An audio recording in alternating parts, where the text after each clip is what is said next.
अभी तक वैदिक साहित्यों की चर्चा की, उनसे इतिहास जानने की कोशिश कैसे की जाती है। इसके बाद अब आज चर्चा करते हैं सूत्र साहित्य से, वेदांग से, स्मृतियों से और महाकाव्यों से कैसे हम इतिहास को जानते हैं। सबसे पहले सूत्र साहित्य पे आते हैं। सूत्र का मतलब ही है कि जैसे फार्मूला हम गणित में देखते हैं या दूसरे में देखते हैं, किसी भी विषय में छोटा सा फार्मूला होता है, उससे बड़े बड़े सवाल हल किए जाते हैं। वैसे ही सूत्र साहित्य भी छोटे सारगर्भित वाक्य हैं जिनसे बहुत सारी जानकारी मिलती है। सूत्रों में कल्प सूत्र प्रमुख माना गया है और इस कल्प सूत्र को 3 भागों में बांटा गया है: स्रोत सूत्र, गृह सूत्र और धर्म सूत्र। स्रोत सूत्र की चर्चा करें, इसमें मुख्य रूप से अनुष्ठान और कर्मकांड की विवेचना मिलती है। यह ब्राह्मण ग्रंथों की अपेक्षा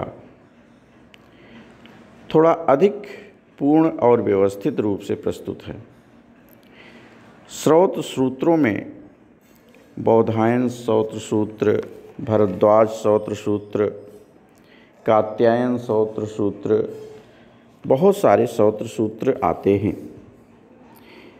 इन स्रोत सूत्रों में हमें उनके माध्यम से तत्कालीन समाज व्यवस्था, अर्थव्यवस्था, राजनीति व्यवस्था की जानकारी हो जाती है। यहाँ हम देख रहे हैं जैसे कल्प सूत्र, इसमें स्रोत सूत्र, धर्म सूत्र, गृह सूत्र और सुलभ सूत्र भी जोड़ा जाता है। यह सुलभ सूत्र एक अलग। इन सब में हम देखते हैं कि हमें लगभग वही सब जानकारियाँ मिलती हैं। अब हम गृह सूत्रों की बात करें। गृह सूत्र में दैनिक जीवन से जुड़े संस्कार, दायित्व, अनुष्ठान, उपासना, इन सब के नियम दिए गए हैं और इन गृह सूत्रों से हम इनके बारे में बहुत सारी जानकारी प्राप्त करते हैं। जैसे वराह गृह सूत्र, आपस्तम्भ गृह सूत्र, सांख्यायन गृह सूत्र, गौतम धर्म सूत्र। ये धर्म सूत्र जितने भी हैं, ये किसी न किसी ऋषि ने लिखा और उन्हीं के नाम पर ये धर्म सूत्र कहलाए। तो धर्म सूत्रों की अपनी स्थिति। अब हम गृह सूत्रों की तुलना में धर्म सूत्रों की संख्या थोड़ा कम है, लेकिन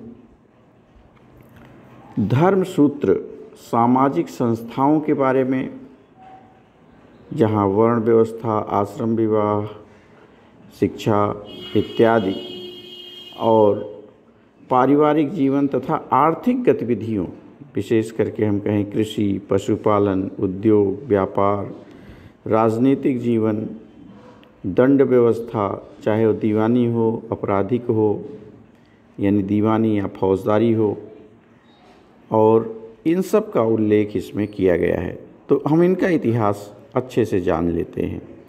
आगे बात करते हैं वेदांगों की। वेदांग, यद्यपि इन्हें वेदांग कहा गया, वेद का अंग, लेकिन ये अपौरुषीय नहीं है।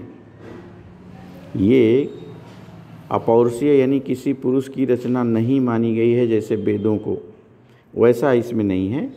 वेदांग हैं जिनसे हम वैदिक साहित्य को अच्छे से समझ सकते हैं।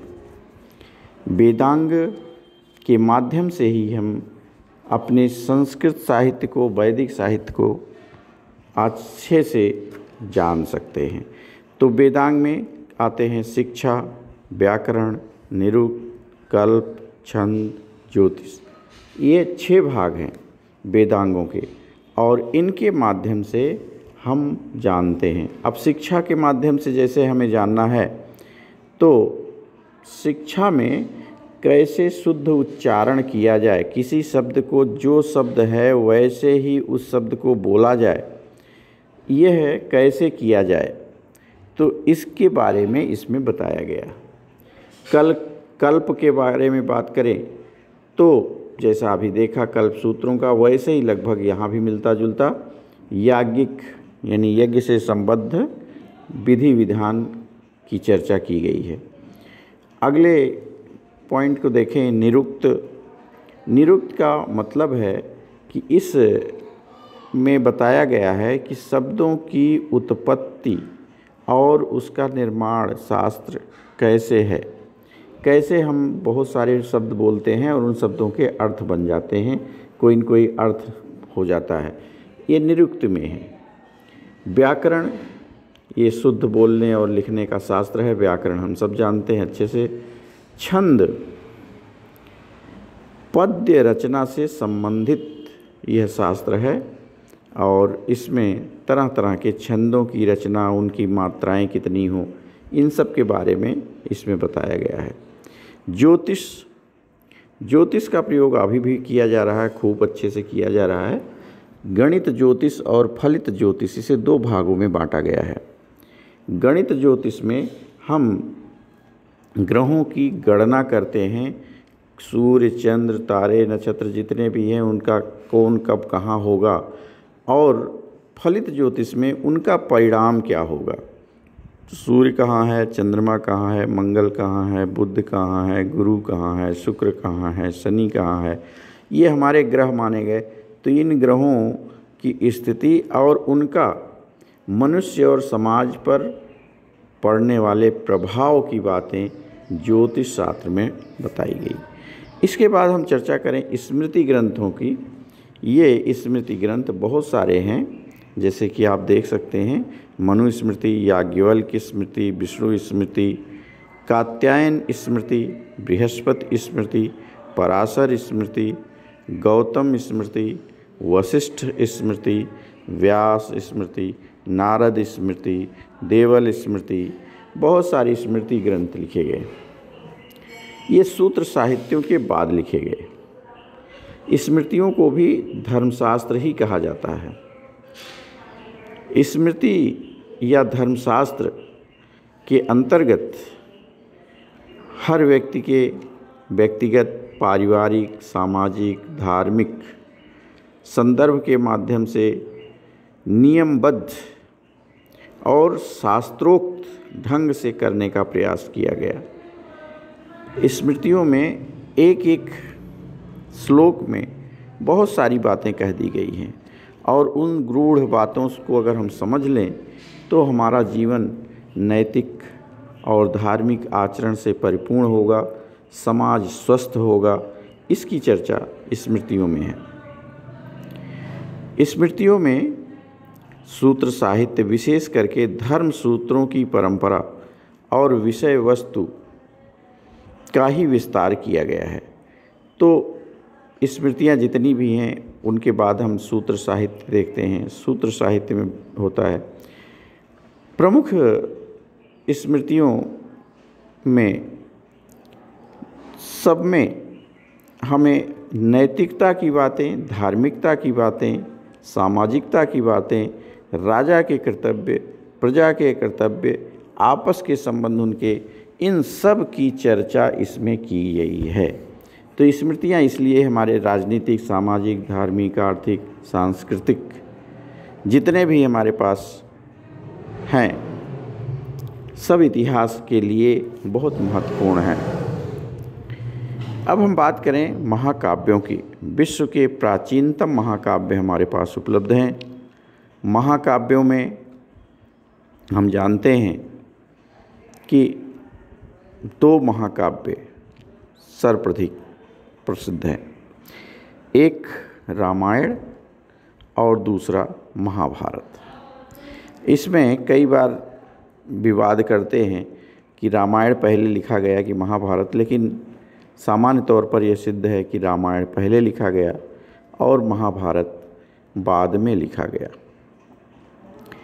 अब हम बात करें कि जो लिखा गया, वाल्मीकि महोदय ने, हमारे बहुत बड़े सृष्टि के ज्ञाता, बहुत बड़े विद्वान ऋषि, लव कुश को पालने वाले और भूत वर्तमान भविष्य सब जानने वाले थे।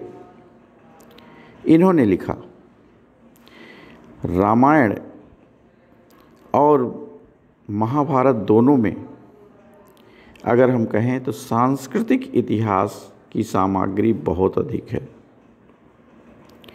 सांस्कृतिक यानी हम पूरे परिवार के बारे में, समाज के बारे में, राजनीति के बारे में और उस समय के गीत, संगीत, कविता, कहानियाँ, सब कुछ हम उसमें जान लेते हैं कि कैसे लोग रहते थे।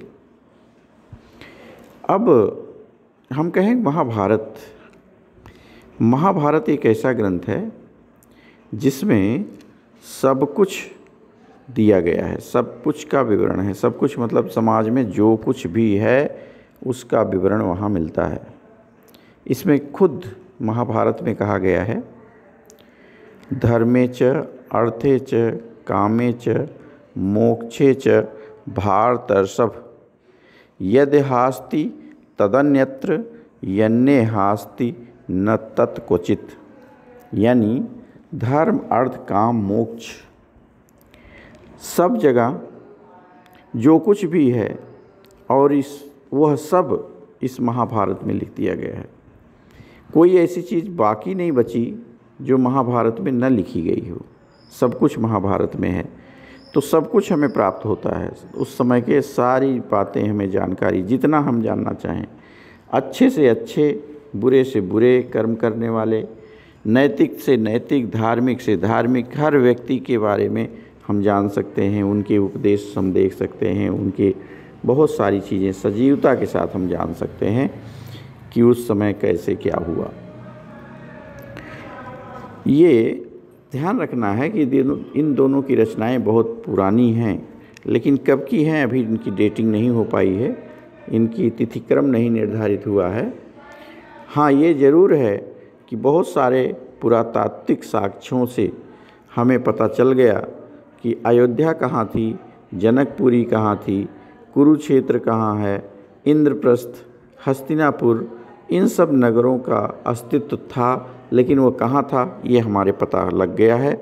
अब हमें इसमें संदेह की बहुत ज़्यादा गुंजाइश नहीं है। तो इस रूप में महाभारत और रामायण हमारे लिए बहुत उपयोगी है। इन दोनों ग्रंथों से तो सारे ही इतिहास लिख सकते हैं, कुछ भी बाकी नहीं बचता। हम बात करें पुराणों की। पुराण लिखे गए महाकाव्यों के साथ। पुराण नाम ही है जिसका मतलब है पुराना। पुराण मुख्य रूप से 18 पुराण माने गए। इनमें मार्कंडे, ब्रह्मांड, वायु, विष्णु, भागवत और मत्स्य पुराण को सबसे पुराना माना गया। कौन कौन से? मार्कंडे, ब्रह्मांड, वायु, विष्णु, भागवत और मत्स्य पुराण। बाकी रचनाएं बाद में की गई। पुराणों में 5 चीज़ें बताई गई हैं। सर्गश्च, प्रतिसर्गश्च, वंशो मनवंतराणि च, वंशानुचरितं चयो, पुराणम पंच लक्षणम। पुराण के 5 लक्षण हैं। सबसे पहले उसमें बताया गया है सृष्टि, सर्ग। सर्ग या सृष्टि कैसे हुई पूरे विश्व की, उसके बारे में बहुत सारी बातें बताई गई। प्रतिसर्ग, दूसरा उनमें बताया गया प्रलय के बाद पुनः सृष्टि हुई और वो कैसे हुई, किसने किया। इसके बाद उसमें बताया गया है वंश। वंश यानी देवताओं और ऋषियों के वंश वृक्ष उसमें मिल जाते हैं। हमें सभी वंशावली एक तरह से मान कह दें कि उसमें बहुत सारी वंशावली मिल जाती है। इसके बाद उसमें बताया गया मनवंतर। मनवंतर जो हम आज महायुग कहते हैं वही मनवंतर है। मनवंतर के बारे में और फिर वंशानुचरित, राजवंशों का क्रमशः इतिहास बताया गया है। कौन सा राजवंश था, कैसे था, और उसमें बहुत सारे हम इतिहास आज इसी से जानते हैं। जैसे हम कहें सातवाहनों के बारे में हमारी बहुत सारी जानकारी इन्हीं से मिलती है। हम गुप्तों की बात करते हैं, उनके भी समय में पुराण लिखे गए, उनकी भी बहुत सारी बात जानते हैं। तो इतिहास की बहुत सारी जानकारी हम इससे पुराणों के माध्यम से जानते हैं। ये राजनीतिक इतिहास के रूप में तो वंशानुचरित इसमें बहुत अधिक महत्वपूर्ण है। इसमें सांस्कृतिक इतिहास बहुत अधिक है और वास्तव में ये पुराण पुरानी शैली के ही विश्वकोश हैं, जिसमें तरह तरह के विषयों का विवरण दिया गया है, वर्णन किया गया है। पुराणों के अलावा 29 उप पुराण माने गए हैं और वे स्पष्टतः बाद के हैं और इनसे मध्यकालीन इतिहास पर भी हमें काफ़ी प्रकाश पड़ता है। और पुराणों की ऐसी परंपरा चली जिसे न केवल वैदिक धर्म को मानने वाले लोगों ने अपनाया, बल्कि बौद्धों ने भी और जैनों ने भी एक पुराणों की श्रृंखला निकाली और बहुत सारे पुराणों की चर्चा की है। आज हम इसी पर समाप्त करते हैं। अगले वीडियो में हम फिर देखेंगे इतिहास जानने के अन्य साधन, उसमें हम चर्चा करेंगे।